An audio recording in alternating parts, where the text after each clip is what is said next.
Hi guys, welcome back to my channel. Yeah, it's me again. And today in this video, I'd like to talk about one of the skills that a lot of people really want to master. That is speaking skill. We have to agree that the final point of learning a language is to be able to use it effectively, right? Or to communicate well. However, there are a lot of people who are still struggling to study speaking and they failed at communication. So what are the reasons for that? In today's video, I'd like to talk about some of my own opinions about the difficulties or the mistakes or the problems that students often have when they have to speak in front of other people, and maybe you can find yourself in it and you can find a way to improve your speaking skill. Okay, so let's get started. The number one reason that can make a lot of people not good at speaking is the confidence. You're not confident enough. I mean, when you have to speak to the foreigners or when you have to speak in front of a lot of people, then you're not yourself anymore. You're so shy. You're afraid of making the mistakes, and you're afraid of the feeling of being humiliated in front of people. So no matter how hard you tried or no matter how carefully you prepare at home, all of your speaking is really, really terrible. It's not because of you. It's just that you cannot control your emotions. At that moment, you're not who you are anymore. Okay, so you need to be confident. And I can see one fact which is very funny.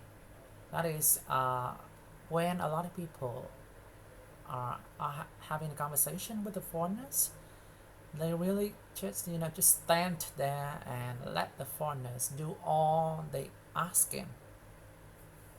And when the foreigner asks, and then they have to find a way in order to answer, and then they just get more and more nervous.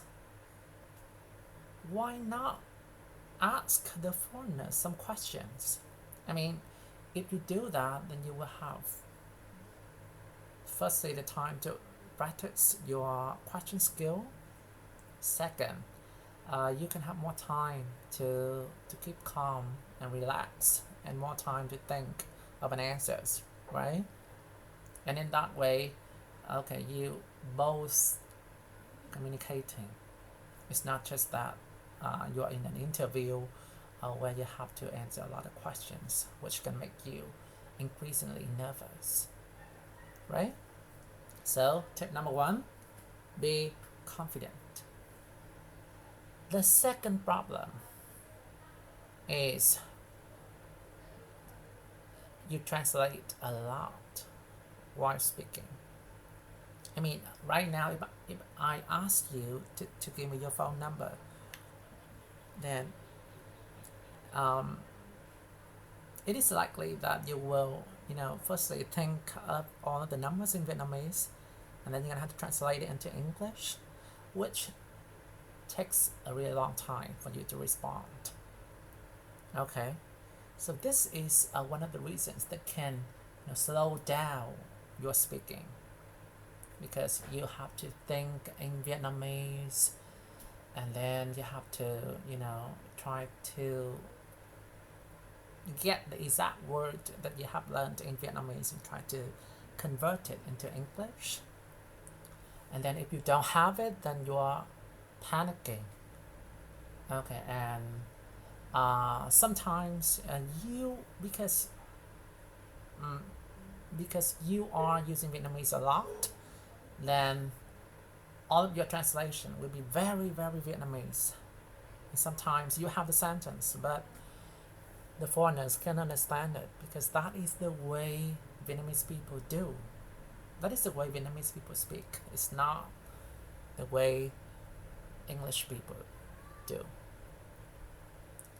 And because you all think in Vietnamese, then in Vietnamese we often have a lot of very complicated expressions and vocabulary.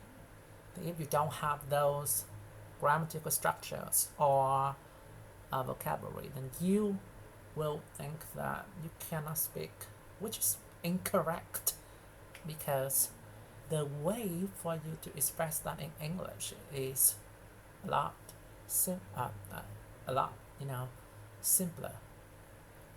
Okay, so from now on you're gonna have to say no to translation. When you learn something, try to learn it in English.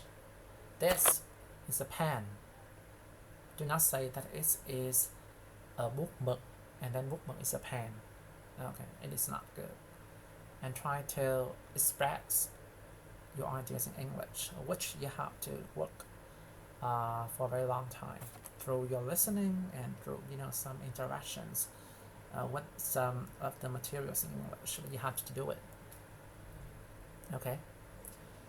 And the final tip that I want you to remember is that when you learn the vocabulary, try to learn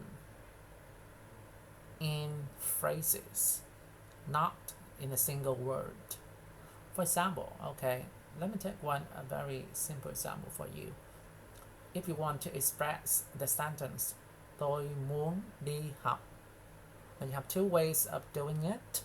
The first, we have some single words for that, like tôi is I, muốn is want, đi is go, học study, and then you just combine it into a sentence. I want go study. Suppose that you don't know the grammatical structures. Okay, and this is not good, really not good, because at the same time you're gonna have to think up a lot of pieces of vocabulary in your mind, and then you're gonna have to find a way to connect them. Okay, which takes a lot of time. And in a conversation, people do not wait for you to just keep thinking and find the answers. But we have the second way to learn vocabulary, which is better. Learn in phrases. For example, you do not need to know that go means đi. You do not need to know that school is a ngôi trường. However, go to school is đi học. So you learn go to school altogether. And when you need to express the phrase go to đi học, then you just get that phrase out immediately. Go to school, go to school, go to school. Okay, or you can avoid some grammatical mistakes. For example, in the morning or on the morning or at the morning. Yeah, do not just study morning and in and at and on, and then combine them together.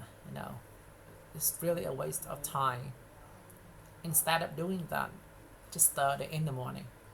So from now on, buổi sáng vào buổi sáng is in the morning. And if you just speak like that, the way you put the vocabulary in the sentence together is going to take much less time, and you're gonna speak more effectively. Okay, there's still more reasons, but the time is really limited. So I hope that you can take time at home, spend time at home practicing the tips that I give you. Okay, thank you so much.